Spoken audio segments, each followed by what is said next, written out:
Good afternoon. कैसे हो आप लोग? मेरा नाम रिजवाना शेख है और मैं आपको इतिहास विषय पढ़ाने वाली हूँ। इतिहास विषय के अंतर्गत हमने पाठ क्रमांक 11 देखा था। बताइए हमने पाठ क्रमांक 11 के अंदर क्या क्या देखा था। आज फिर से हम उसी पाठ की शुरुआत करेंगे। हमने पाठ क्रमांक 11 के अंदर कुछ मुद्दे देखे थे, उसके आगे के मुद्दे आज हम पढ़ेंगे। तो हमारा मुद्दा क्रमांक क्या था? मुद्दा क्रमांक 1 क्या था? वेरी गुड, धातु। तो धातु के अंतर्गत हमने क्या देखा था? हड़प्पा वासियों ने क्या किया था? बताइए। तांबा धातु को और टीन को काट मिलाकर कांसा धातु का निर्माण किया था और उन्हें कांसा धातु के नाम से ही जाना जाता था। और जो उनके उत्तराधिकारी थे उन्हें लोहा युग से जाना जाता था। उसके बाद में हमने देखा कि लोहा स्तंभ यह एक पिलर है जो दिल्ली के कुतुब मीनार परिसर में स्थित है और यह 1500 साल पहले बनाया गया था और आज भी इसकी चमक जैसी की वैसी है। इससे पर जंग नहीं लगा। इसकी खासियत क्या थी? उसको जंग नहीं लगा और वो 1500 साल पहले बनाया गया था। उसका वजन कितना था? वेरी गुड, उसका वजन 3 टन था और उसकी लंबाई 7.2 मीटर थी। तो इसके ऊपर जो अभिलेख लिखा होता उसके ऊपर चंद्र नाम लिखा था। इसके लिए उससे क्या अनुमान लगाया गया था? बताइए। वेरी गुड, उससे यह अनुमान लगाया गया था कि इसको चंद्रगुप्त ने बनाया है। मतलब कि चंद्र नाम से अनुमान लगाया गया था कि चंद्रगुप्त ने बनाया था। चंद्रगुप्त राजा ने इसे बनाया था। उसके बाद में देखा था हमने ईंटों और पत्थरों की इमारतें। ईंटों और पत्थरों की इमारतों के अंतर्गत हमने देखा था पहले देखा था हमने सांची का स्तूप। सांची के स्तूप के अंदर देखा था हमने कि किस तरह बुद्ध अनुयायियों के शरीर की हड्डियां, दांत, राख वगैरह किस तरह उस पेटी के अंदर रखते थे और उसके बाजू से एक रास्ता निकालकर वहाँ परिक्रमा लगाई जाती थी और इसे मंजूषा कहा जाता था। उसके बाद में हमने देखा उसी के अंतर्गत महाबलीपुरम का मंदिर। महाबलीपुरम का मंदिर को किसने बनाया था? किसने शुरुआत की थी उसकी? नरसिंहवर्मन ने। यह नरसिंहवर्मन ने इसकी शुरुआत की थी और ये पल्लव वंश से थे और इनको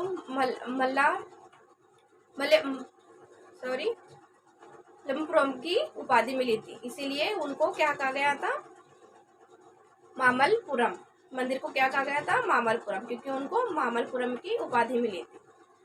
तो उस मामल्लपुरम की उपाधि मिलने के बाद में वो मंदिर को भी, महाबलीपुरम के मंदिर को मामल्लपुरम के नाम से जाना गया। और वो कैसा था? एकाश्म था, एक पत्थर से तराश कर बनाया गया था और 1400 साल पुराना मंदिर था।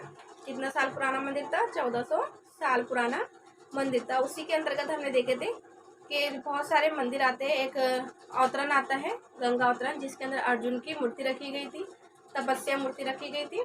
उसके बाद में देखा था हमने शोर मंदिर, फिर रथ मंदिर। रथ मंदिर के अंतर्गत हमने देखा था कि रथ मंदिर की 8 संख्या होती है, जिसके अंदर 5 पांडवों की और 3 विभिन्न प्रकार की होते हैं। तो ऐसे 8 रथ देखे थे हमने। जो 8 रथ थे वो भी कैसे थे? एकाश्मिक थे, एक ही पत्थर से तराश कर बनाए गए थे। उसके बाद देखे थे हमने गुफा मंदिर। गुफा मंदिर की संख्या कितनी थी? 10। वेरी गुड, गुफा मंदिर की संख्या 10 थी। इसी प्रकार यह सभी मंदिर महाबलीपुरम के अंतर्गत बनाए गए थे और इसके अंदर पल्लव वंश की कला झलकती थी। उसके बाद में देखा हमने ऐहोल का मंदिर। ऐहोल का दुर्गा मंदिर। इसके अंदर दुर्गा की मूर्ति थी और इसको पूजा जाता था और यह चालुक्य वंश के समय बनाया गया था। चालुक्य शासन का जब बनाया गया था और मलय पर्वत में स्थित था और इसे 6 शताब्दी के अंदर बनाया गया था और यह कैसा था? चट्टान को काटकर बनाया गया था। इस मंदिर को चट्टान को काटकर बनाया गया था। तो यहाँ तक कि हमने पिछली बार पढ़ा था धातु, लोहा स्तंभ और पत्थर और ईंटों से बने इमारतें। इसके आगे का मुद्दा हम शुरू करेंगे। क्या है इसके आगे का मुद्दा? पहले तो हम डेट वगैरह लिख लेते हैं। दिनांक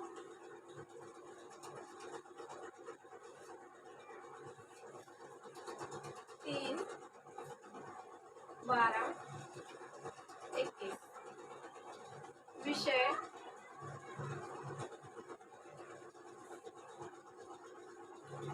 इतिहास।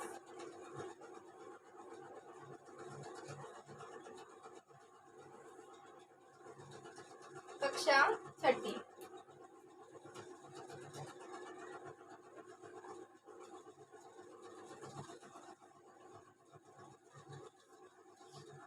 घटक क्या था हमारा पाठ का नाम? इमारतें, चित्र तथा किताबें। इमारतें, चित्र तथा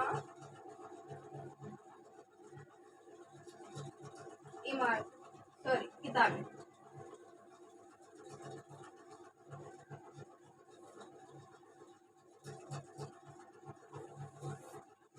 इमारतें, चित्र तथा किताबें, ये हमारा पाठ का नाम था। उस पाठ के अंतर्गत हमने कुछ मुद्दे देखे थे जो मैंने फिर से एक बार एक्सप्लेन करके बताया आपको। आगे का मुद्दा बताइए। स्तूप तथा मंदिर किस तरह बनाए जाते थे? हमारा मुद्दा क्या है? स्तूप तथा मंदिर किस तरह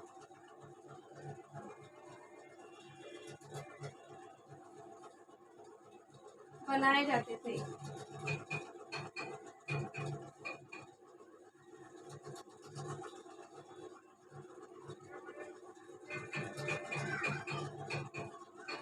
हमारा आगे का मुद्दा क्या है?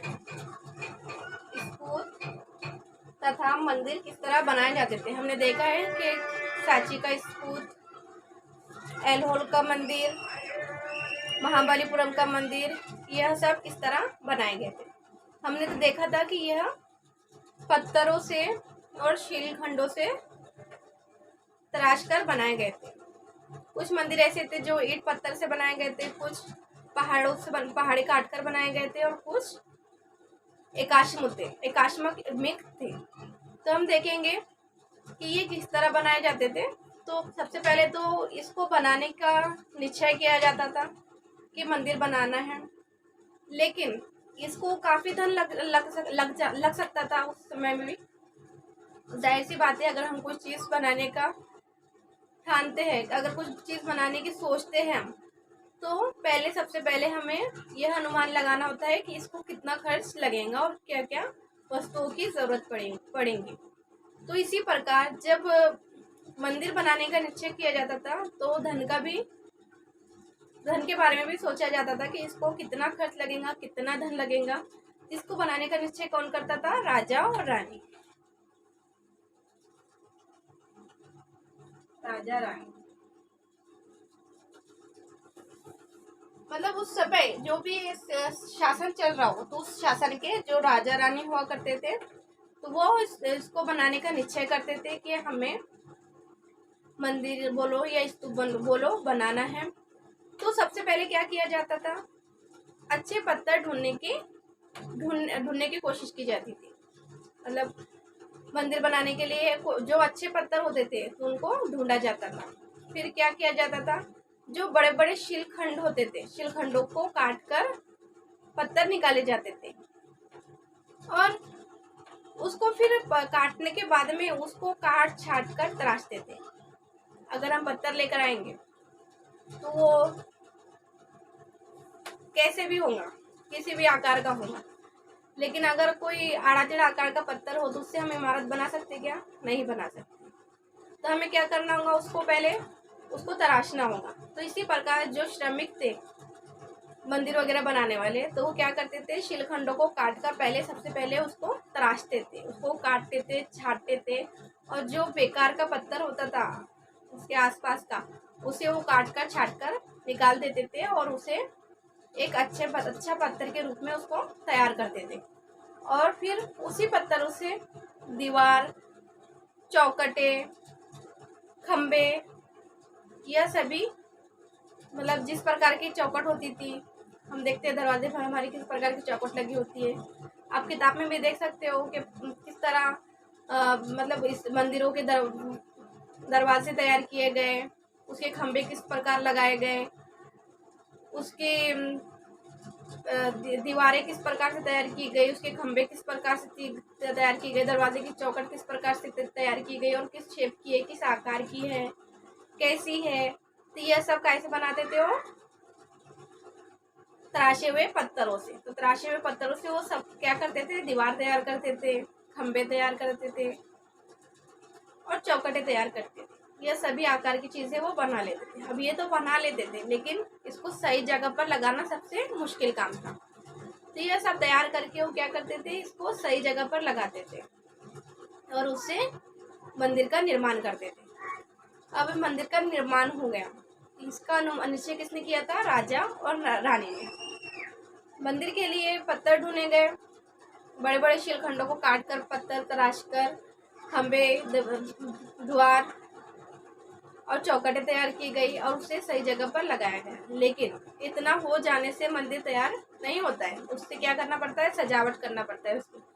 तो उसकी सजावट के लिए जो मंदिर के अंदर जो भक्त आते थे, हम देखते हैं ना मंदिर के अंदर जो भी मतलब धर्म को मानने वाला होता है, जो पूजा पाठ करने वाला होता है, बहुत से लोग होते हैं जो आस्तिक होते हैं, बहुत से लोग होते हैं जो नास्तिक होते हैं। लेकिन जो आस्तिक होते हैं तो वह पूजा पाठ को मानते हैं और वो मंदिर जाते हैं। तो जो लोग, जो भक्त मंदिर जाते थे तो क्या करते थे, वो मंदिर के लिए उपहार देते थे। क्या देते थे, उपहार। अब उपहार के रूप में जो भी उन्हें देना हो वो देते थे। तो उस उपहार से, जो मंदिर को उपहार आता था भक्तों द्वारा, तो उस उपहार का क्या करते थे, वो सजावट के लिए इसका प्रयोग करते थे। काय के लिए करते थे, सजावट के लिए।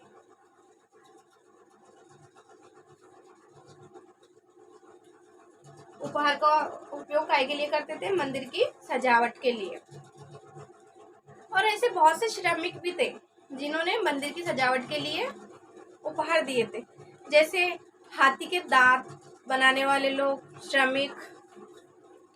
हाथी के दांत बनाने वाले श्रमिकों ने, कहा जाता है, मतलब इतिहास के अंदर बताया गया कि हाथी के दांत बनाने वाले श्रमिकों ने सांची के प्रवेश द्वार के लिए यानी तोरण के लिए उपहार दिया था। सांची का द्वार बनाने का खर्चा उठाया था।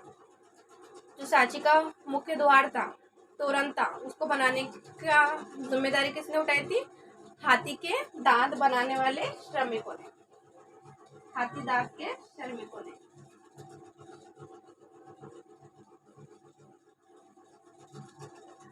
श्रमिकों ने क्या किया था, सांची प्रवेश द्वार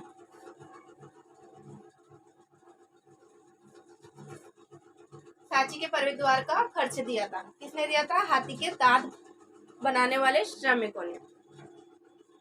और ऐसे बहुत से श्रमिक थे, जैसे कृषक, माला बनाने वाले, इत्र बनाने वाले, जो लोग इत्र बनाते थे वो, लोहार, यह सभी व्यापारियों ने मंदिर की सजावट के लिए उपहार देते थे।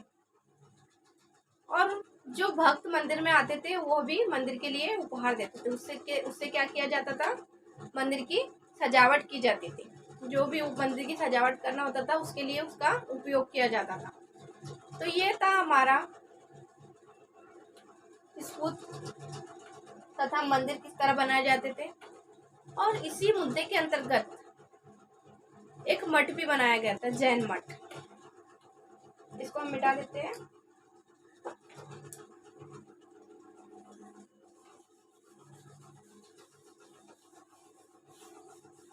उड़ीसा का जैन मठ।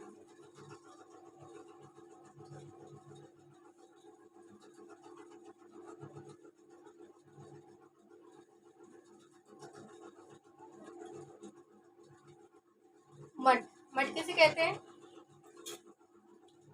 जहाँ पर साधु संत लोग बैठकर वो पूजा पाठ करते हैं, उसे क्या कहते हैं, मठ कहते हैं। हम देखते हैं ना कि बहुत से मठ होते हैं जहाँ पर मतलब बहुत से लोग होते हैं, साधु संत लोग पूजा पाठ करते हैं, जिनका कोई नहीं होता वो भी यहाँ पर जाके रहने लगते हैं। और यहाँ पर क्या किया जाता है, साधु संतों के द्वारा भक्ति की जाती है, अच्छी अच्छी बातें सीखी जाती है। तो इसी प्रकार के मठ होते थे। तो ये उसी के अंतर्गत क्या बनाया गया था, उड़ीसा का जैन मठ। तो इसके अंतर्गत जैन मठ के अंतर्गत जैन भिक्षु रहते थे। कौन रहते थे, जैन भिक्षु। कौन रहते थे जैन मठ के अंतर्गत, जैन भिक्षु रहते थे। और यहाँ पर जैन की उपासना, जैन के जो भी भगवान थे उनकी उपासना की जाती थी। और इसको बनाने का खर्च भी रानी और राजा ने दिया था। और जो भी मैंने आपको बताया कि हाथी के दांत वाले श्रमिक, व्यापारी, यह सभी ने इसको बनाने के लिए इसका खर्च उठाया था और इसका निर्माण किया गया था, जिसका नाम था जैन मठ। और इसके अंदर जैन भिक्षु रहते थे। वो अपनी आराध्य उपासना जो भी करना हो करते थे और इसके अंदर अपना जीवन व्यतीत करते थे। तो ये था हमारा मुद्दा क्रमांक, जो भी था हमारा मुद्दे का क्रमांक, स्तूप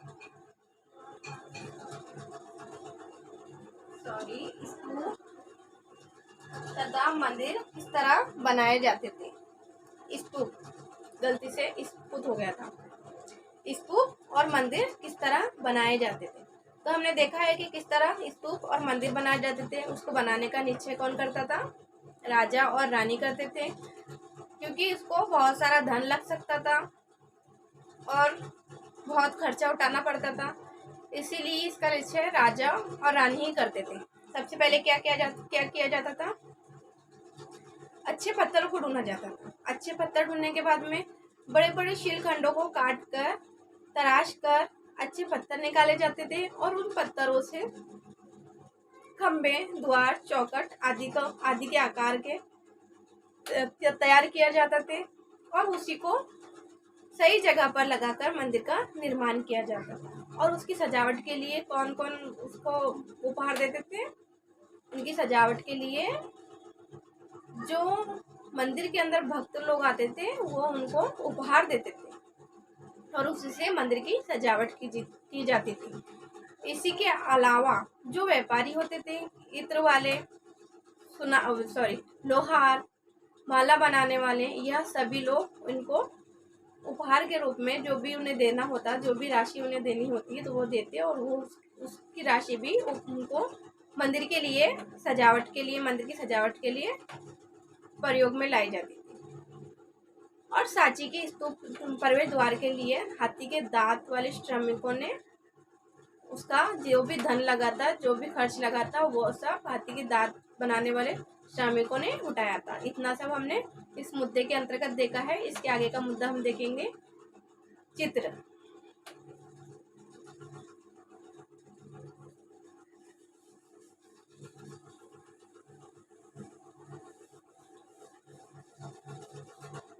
क्या है हमारा मुद्दा, चित्रकला।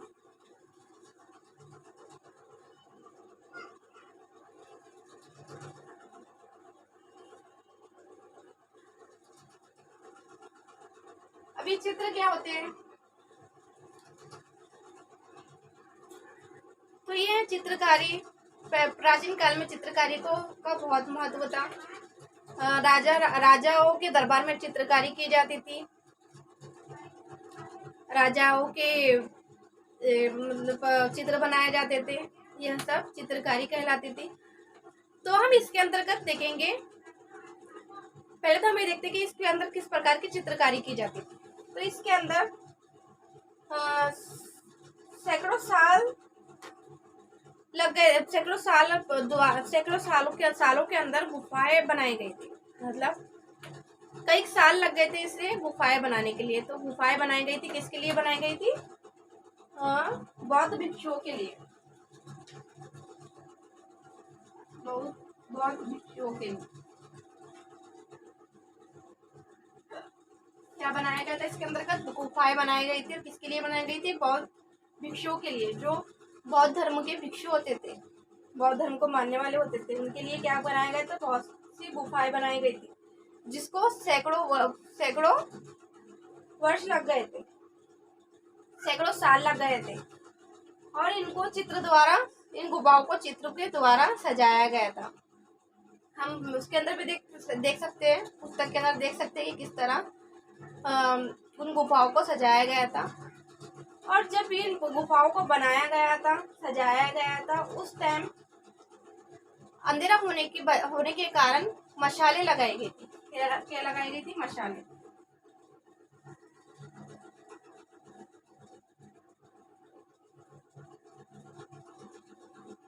तो ये मशाले, पहले लाइट वगैरह नहीं होती थी तो कैसे उजाला किया जाता था? मशालों से उजाला किया जाता था। तो इन गुफाओं को बनाने के लिए मशालों का इस्तेमाल किया गया था। तो मशालों के जैसे इस्तेमाल किया गया था, उसी के चित्र बनाए गए थे कि किस तरह मशालों का उपयोग कर गुफाओं को तैयार किया गया था। तो उसके भी चित्र तैयार किए गए थे। तो अधिकांश मशालों के चित्र रोशनी के द्वारा बनाए गए थे, गुफाएं बनाई गई थी और उसके चित्र बनाए गए थे, जिसे कहा जाता है कि 1500 साल बाद भी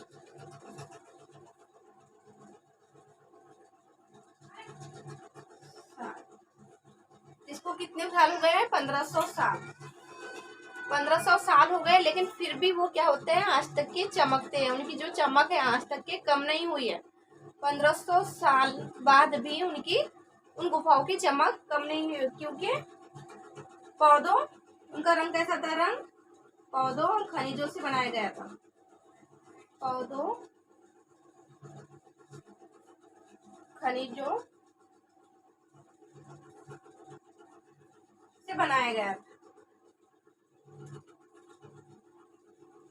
उनका रंग 1500 साल भी चमकता है, क्योंकि उनका रंग कैसे बनाया गया था? पौधों और खनिजों से। जो पौधे होते थे उनको पीसकर उससे रंग बनाकर इसके चित्रकारी के लिए प्रयोग किया गया था, जो आज तक के चमकता है। 1500 साल पुराना होने के बावजूद भी उसकी चमक आज भी बरकरार है और उसका रंग फीका नहीं पड़ा है। और कहा जाता है कि इसको बनाने वाले लोग अज्ञात है। अज्ञात का अर्थ क्या होता है?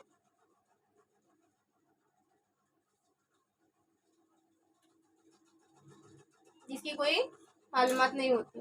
मतलब इसको किसने बनाया है आज तक क्यों नहीं पता चला है, मतलब कि किसने बनाया है। इनको बनाने वालों की कोई हमें अभिलेख के द्वारा पता चलता है कि इसको किसने बनाया है, लेकिन इसको बनाने वाले का नाम अज्ञात है। तो इसको बनाने का कौन है, इसका नहीं पता नहीं लगाया गया। और यह बौद्ध भिक्षुओं के लिए बनाए गए थे। बड़े बड़े गुफाएं बनाई गई थी, मशाला द्वारा बनाई गई थी, और उन्हीं के चित्र बनाए गए थे। और उन चित्रों के लिए क्या का इस्तेमाल किया गया था? पौधों और खनिजों का इस्तेमाल किया गया था, जो 1500 साल पुराना हो चुका है, फिर भी जिसकी चमक आज भी बरकरार है।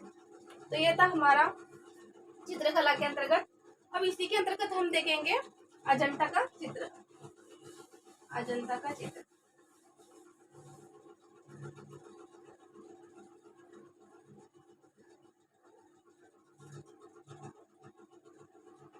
अजंता का चित्र।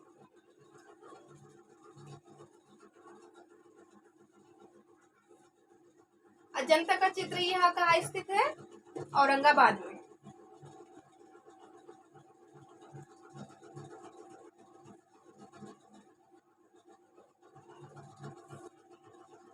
यह औरंगाबाद में स्थित है अजंता का चित्र। औरंगाबाद कहाँ आता है? महाराष्ट्र में। आप लोग जानते हो ना, औरंगाबाद यह कहाँ स्थित है? महाराष्ट्र में। औरंगाबाद महाराष्ट्र में आता है और यह औरंगाबाद में है। इसकी गुफाएं 1 से 29 तक के हैं। 1 से 29 तक के गुफाएं हैं।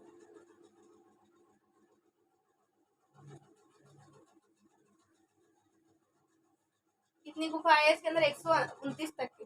बाद में कहा जाता है कि इस गुफाओं की संख्या 29 से 15, एक को बढ़ाकर 29 से 30 कर दी गई है। गुफाओं की संख्या कितनी कर दी गई थी? 30। और इसके अंतर्गत 5 चैत्य गुफाएं थी। 5 क्या थी? चैत्य गुफाएं गुफाएं। अब ये चैत्य गुफाएं किसे कहा गया? तो चैत्य गुफाएं वो होती है जहाँ पूजा पाठ की जाती है। मतलब मेन गुफाएं होती थी जो 5 गुफाएं थी जहाँ पर भगवान की मूर्तियां होती थी और उन मूर्तियों की उपासना की जाती थी, पूजा की जाती थी। तो उन गुफाओं को क्या कहा गया? चैत्य गुफाएं, जिनकी संख्या 5 थी। अब ये संख्या कहाँ कहाँ थी? 9, 10, 19, 26, 29। 9, 10, 19, 26, 29। चैत्य गुफाओं की संख्या कौन सी थी? 19, 10, 9, 26, 29। यह गुफाएं चैत्य गुफाएं थी जिसके अंदर मूर्तियां रखी गई थी और उन मूर्तियों की पूजा की जाती थी। और बाकी जो गुफाएं थी, सॉरी, बाकी जो गुफाएं थी तो गुफाएं ऐसी ही थी। मतलब हो सकता हो उस गुफाओं के अंदर कुछ लोग रहते हो या और कोई कार्य किया जाता हो, लेकिन जो पांच मेन गुफाएं थी जिसको चैत्य गुफाएं कहा गया है, जिसका क्रमांक था 9, 10, 19, 26, 29। 3 गुफाओं के अंदर मूर्तियों की पूजा की जाती थी और मेन गुफाएं होती थी जहाँ पर मूर्ति रखा जाता था और उन मूर्ति की पूजा की जाती थी। तो ये थी 5 गुफाएं। और इसके अंदर तो 3 वंशों का योगदान रहा। सातवाहन, गुप्त और वाकाटक। सातवाहन, गुप्त और वाकाटक। इसके अंदर 3 वंशों का योगदान रहा जिसका बौद्ध धर्म से संबंधित थे। क्या नाम था? सातवाहन, गुप्त और वाकाटक। यह 3 वंश थे जिनका योगदान इसके अंदर रहा है। ये था हमारा अजंता का चित्र जो औरंगाबाद में स्थित है, जिसके अंतर्गत 1 से लेकर 29 गुफाएं हैं। बाद में 15 बढ़ाकर इसकी संख्या 30 कर दी गई और इस 30 गुफाओं के अंतर्गत 5 गुफाएं मेन थी जिसको चैत्य नाम दिया गया था। और ये चैत्य का अर्थ क्या बताया मैंने आपको कि ये 5 गुफाएं मेन गुफाएं थी जहाँ पर मूर्तियां रखी गई थी और उन मूर्तियों की उपासना की जाती थी। और उनके संख्या का कौन सी संख्या थी? 9, 10, 19, 29 और 16, सॉरी 10। यह संख्या की 5 गुफाएं थी जो चैत्य गुफाएं कहलाई। और इसको बनाने के लिए 3 वंशों का योगदान रहा। सातवाहन, गुप्त और वाकाटक। यह 3 शासक थे, 3 वंश थे। इन तीनों वंश का योगदान इन गुफाओं को बनाने के अंदर रहा, अजंता का चित्र का। तो हमने देखा है चित्रकला।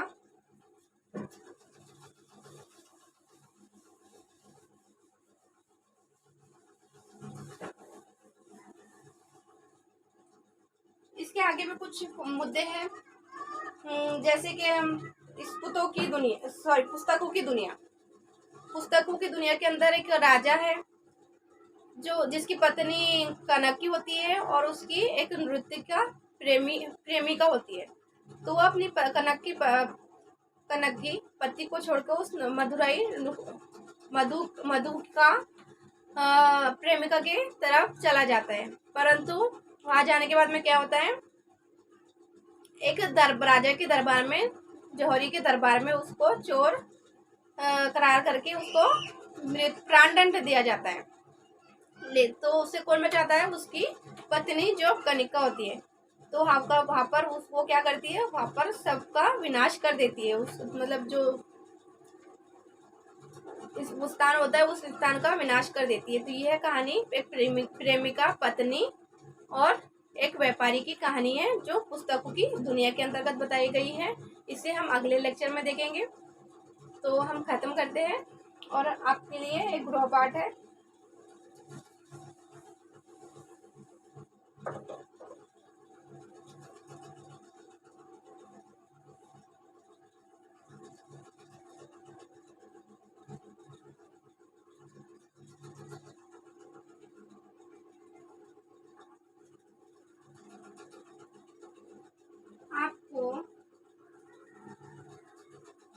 प्रत्येक चित्र में क्या दिखता है? प्रत्येक चित्र में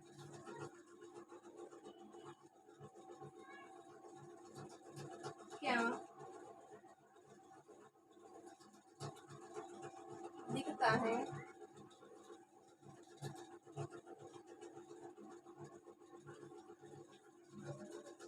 उसका वर्णन करो।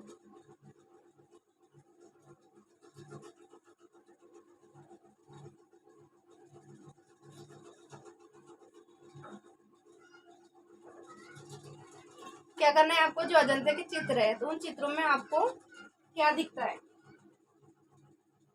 प्रत्येक चित्र देखना है आपको, सभी चित्र देखना है। उन चित्रों के अंदर आपको क्या क्या दिखाई देता है वह उन सबका वर्णन करना है, उन सबको लिखकर लाना है।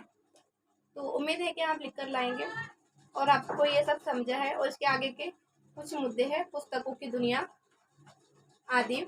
तो पुस्तकों की दुनिया के अंदर मैंने आपको बताया कि एक राजा और उसकी प्रेमिका और उसकी पत्नी की कहानी है। और उसके आगे पुरानी कहानियां है उसका। और एक मुद्दा है पुरानी कहानियों का संकलन तथा संरक्षण।